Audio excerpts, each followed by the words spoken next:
በስም አብን ወልድን መንፈስ ቅዱስን ሓደ አምላኽ አሜን። ፍቁራን አሕዋተይን አሓተይን ሎሙን መቐፀልታ ናይቲ መዓልታዊ ንገብሮ ዘለና ንባብ መዝገበ ሃይማኖት ካብ ቁፅሪ 1306 ክሳብ 1314 ክነንብብ ኢና። ነዚ ምስጢር እዚ ክቕበሎ ዝኽእል መን እዩ?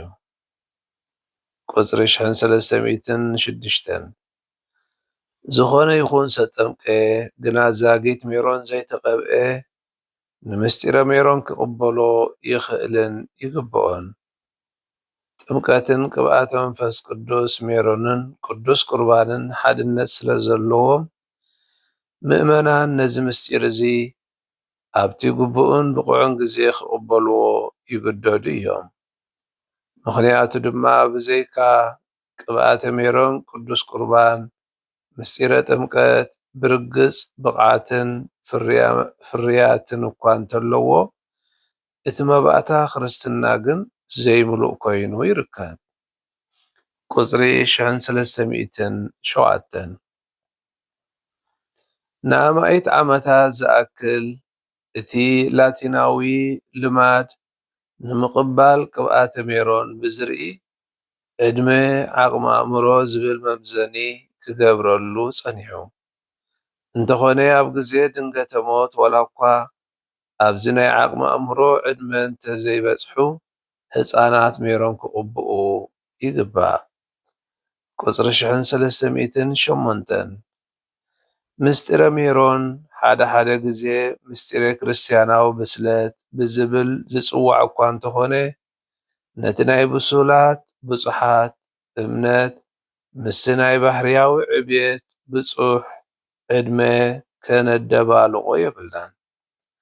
ናይ ጥምቀት ፀጋ እውን እንተኾነ ብናፃ ዝተዋህበ ፀጋ ብሞያ ወይ ዓስቢ ዘይኮነ ሕሬት ብምዃኑ ብቕዓትን ፍርየትን ንክህልዎ ከተረጋገፆ ወይ ከተርግኦ ከምዘየድሊ ክስራዕ ኣይግብኦን። ብዛዕባ እዚ ቅዱስ ቶማስ ዘዘኻኽረና ኣለዎ። ግዙፍ ኣካላዊ ዕድመ ንዕድመ ነፍሲ ኣይድርቶን እዩ። ብግዜ ህፃንነት እውን እንተኾነ ሓደ ሰብ መንፈሳዊ ብስለት ክጭብጥ ይኽእል እዩ። መፅሓፈ ጥበብ ከም ዝብሎ ዕድመ ሽምግልና ብነውሒ ዘመኑ ኣይከብርን እዩ፣ ወይ ከዓ ብቁፅሪ ዓመታት ኣይምዘንን እዩ። ብሳላቲ ዝተቐበልዎ ሓይሊ መንፈስ ቅዱስ ብዙሃት ህፃናት ደሞም ክሳብ ምፍሳስ በፂሖም ምእንቲ ክርስቶስ ብትብዓት ተዋጊኦም እዮም እናበለ ይገልፆ። ቁፅሪ 1309 ንምስጢረ ሜሮን ዝግበር ምስንዳው ዕላምኡ ነቲ ክርስቲያን ምስ ክርስቶስ ዝጠበቐን ዝዓመቖን ሓድነት ናብ ምትካልን ናይ ህይወት ክርስትና ሃዋርያዊ መዝነቱ ንክፍፅም ምስ መንፈስ ቅዱስን ኩሉ ተግባራቱን ህያባቱን ድርኺታቱን ከዓ ዝበለፀን ህያው ዝኾነ ርክብ ናይ ምስራትን ዘብፅሖ ክኸውን ኣለዎ። በዚ ዕላማ እዚ እምበኣር እቲ መደብ ምስጢረ ሜሮን ዝግበር ክርስትያናዊ ኩስኮሳ ወይ መዕበያ ካተኪስ ናይ ቤተ ክርስትያን ክርስቶስ ኣባላትን ናይታ ኩላዊት ቤተ ክርስትያን ከምኡውን ናይታ ቁምስና ወገናትን ምዃንና ዘመልክት ስምዒትን ርድኢትን ከለዓል ይግባእ። እዚ ዳሕራይ ኣብቲ ናይ ተቐባእቲ ምስንዳው ፍሉይ ዝኾነ መዝነት ዘልብስ እዩ። ቁፅሪ 1310 ምስጢረ ሜሮን ቅብኣት መንፈስ ቅዱስ ንምቕባል ሓደ ሰብ ኣብ ፀጋ ክህሉ ኣለዎ። ሓደ ሰብ ንህያብ መንፈስ ቅዱስ ዝበቅዕ ኮይኑ ምእንቲ ክነፅሕ ምስጢረ ንስሓ ክፍፅም ግቡእ እዩ። ንናይ መንፈስ ቅዱስ ብርታዕን ፀጋታቱን ብትሕትና ልብን ብግብራዊ ስንድውነትን ንምቕባሉ ኣብ ዓሚቑን ፅዑቕን ጸሎት ምፅማድ የድሊ። ቁፅሪ 1311 ከምቲ ንምድረ ጥምቀት ንምስጢረ ጥምቀት ዝግበር ድማ እቶም ናብ ምስጢረ ሜሮን ቅብኣተ መንፈስ ቅዱስ ዝቐርቡ ሰባት ናይ ሓደ ዋሕስ ኣቦ ክርስትና ወይ ኣደ ክርስትና መንፈሳዊ ረድኤት የድልዮም እዩ። ናይ ክልቲኡ ምስጢራት ሓድነት ኣጸቢቑ ምእንቲ ክግለጽን ክረጋገጽን ከዓ በቶም ኣብ ግዜ ጥምቀት ኣቦ ኣደ ክርስትና ዝኾኑ ክፍጸም ዝበለጸ እዩ። ሰራዒ ምስጢረ ሜሮን ወይ ወሃቢ ቁጽሪ 1312 ብጥንተ መሰረቱ ናይ ምስጢረ ሜሮን ሰራዒኡ ኣቡን ጳጳስ እዩ። ኣብ ምስራቅ እቲ ዘጠምቕ ካህን ብኡብኡ ምስቲ ጥምቀት ነቲ ምስጢረ ሜሮን ክፍጽሞ ንቡር እዩ። እንተኾነ ግን እቲ ካህን ዝቐብእ ብኣቡን ወይ ፓትርያርክ ብዝተባረኸ ዝተቐደሰ ቅዱስ ቅብኣት ዘይቲ ስለ ዝኾነ ብናይ ምስጢረ ሜሮን ማእሰር ንዝደልደለ ናይ ቤተ ክርስቲያን ሐዋርያዊ ሓድነት ዝገልጽን ከረጋግጽን ይርከብ። ኣብ ላቲናዊት ቤተ ክርስቲያን እውን ዓበይቲ ብፁሓት ኮይኖም ንዝጥመቑን ወይ ከዓ ኣብ ካልእ ብቑዕ ስርዓተ ምስጢረ ሜሮን ዘይብሉ ክርስትና ተጠሚቑ ጸኒሑ ሕጂ ናብ ናይ ቤተ ክርስቲያን ሙሉእ ሱታፌን ሕብረትን ንዝኣቱ ዝግበር ስርዓት ልክዕ ከምቲ ዝተጠቕሰ ናይ ምስራቅ እዩ። ቁጽሪ 1313 ኣብ ስርዓት ላቲን ናይ ምስጢረ ሜሮን ንቡር ሰራዒኡ ኣቡን ጳጳስ እዩ።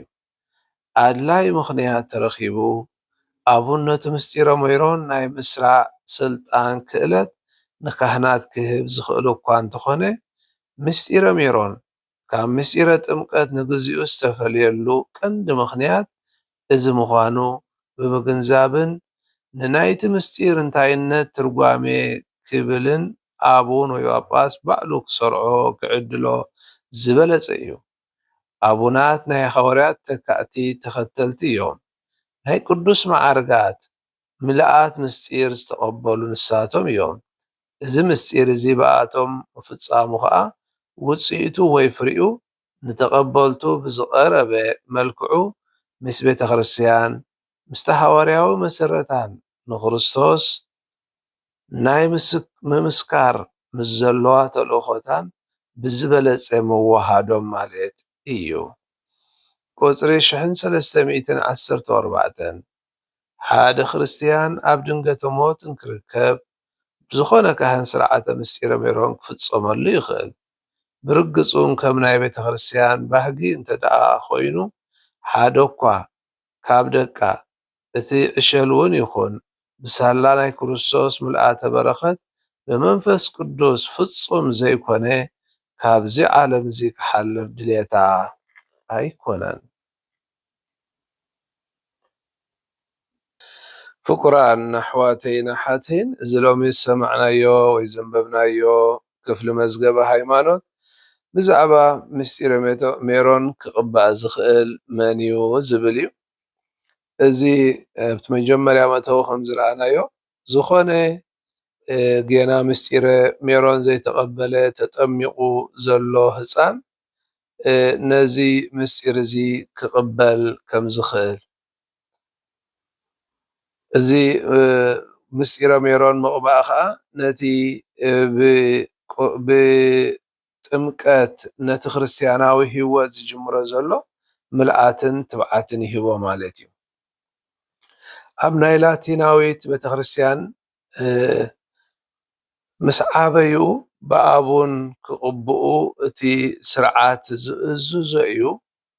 ኣብ ምስራቃዊ ስርዓት እዚ ንምንታይ ብኣቡን ንክቕባእ ይእዝዝ ዝብል እንተደኣ ርኢና ኣቡናት እቶም ዝቐረቡ ምልኣት ናይቲ ሲመት ናይ ኣገልግሎት ዝተቐበሉ ስለ ዝኾኑ ነቲ ናይ ምስጢረ ሜሮን ከዓ ካብኦም ንክቕበሎ ቤተ ክርስቲያን ተተባብዕ እንተኾነ እዚ ግን ነቲ ናይ ኣብ ምስራቃዊ ስርዓት ዝፍጸም ህፃን ክጥመቕ ከሎ ሰለስቲኡ ምልኣት ዘለዎ ምስጢራት ንኽቕበል ዝኽልክል ግን ኣይኮነን ወይ ዝፃረር ኣይኮነን። ምኽንያቱ ቤተክርስትያን ነዚ ተረዲኣ ኩሉ ሰብ ክድሕን ድላያ ስለ ዝኾነ ህፃናት ኣብ ጥምቀቶም እቲ ዘድልዮም ጸጋ ብምልኣት ንኽረኽቡ ዕድል ትህቦም። ምኽንያቱ እቲ ምስጢረ ሜሮን እንብሎ ዘለና ቁርባን ይኹን ወይ ድማ ጥምቀት ሓደ ዋጋ ከፊልና እንዕድጎ ወይ ፈሊጥና ተረዲእና እንወስዶ ዘይኮነ እንታይ ደኣ ናይ ጸጋ ህያብ ውህብቶ እዩ። ንነፍሲ ወከፍና ከዓ እግዚኣብሔር ዝሃበና እዩ። ስለዚ ኣብ ግዜ ቅብኣተ ሜሮን እውን እንተኾነ ቤተክርስትያን ኣቦ ክርስትና ኣደ ክርስትና ብምግባር ልክዕ ከምቲ ናይ ጥምቀትና ዝምስክሩ ዝሕግዙ ኣብ ክንዳና ከዓ ኣሜን ዝብሉ ኣካላት ተቆመልና ማለት እዩ። ስለዚ ውሉድነት ሓደ ክርስቲያን ቅድሚ ሜሮን ምቕባሉ ክዳሎ ከም ዘለዎ ዝነግር እዞም ወለዲ መንፈሳዊ ወለዲ ከዓ ነዚ ኩነት እዚ ተረዲኦም ከመሓላልፍዎን ኣብ ክንደኦም ክምስክሩን ይኽእሉ ማለት እዩ። እቲ ዝበልናዮ ናይ ጸጋ እዩ። ተቐባሊ ምስጢረ ሜሮንሲ ካብ ከቢድ ሓጢኣት ንጹሕ ንኽኸውን ዝገብረናን ትብዓት ዝህበናን። ስለዚ እንታይ እዩ ናይ ጸጋ ደኣ እምበር ንሕና ይግባአና ኢልና እንቕበሎ ኣይኮነን።